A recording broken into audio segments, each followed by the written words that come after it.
data wa twese uri mu ijuru, nje gusanga mu izina rya Yesu umukiza wacu.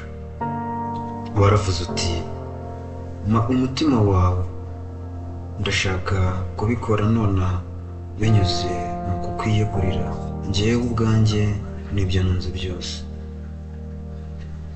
Ndagushimira ko warangije gusubiza iri sengesho nk'uko ubushake bwawe buri, kubera ko ijambo ryawe rivuga yuko iyo dusenze dukurikije ubushake bwawe tumenya yuko duhawe ibyo dusabye, kandi nanone wavuze yuko uza aho uri utazamwirukana. Yesu yaravuze ati ko muzi guha abana banyu ibyiza kandi muri babi, none so wo mu ijuru ntazarushaho guha umwuka wera abawumusaba.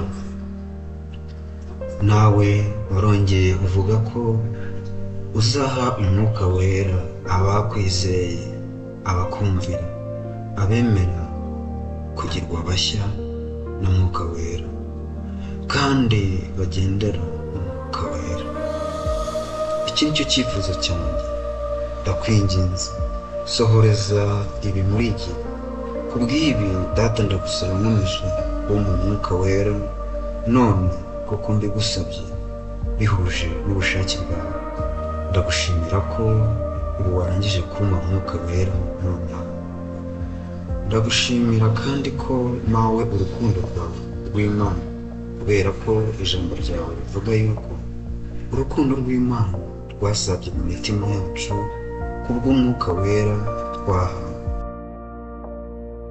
Ndashaka gufatanya n'umunyezaburi kuvuga nti Uwiteka ndagukunda, ni wowe mbaraga zanjye.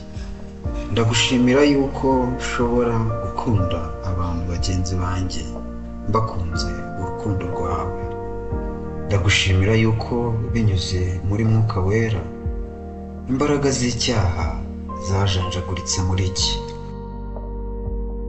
Wasaba byinshi bidafite umumaro, nsabye bike nizeye mu izina rya Yesu Kristo umwami wacu, amen.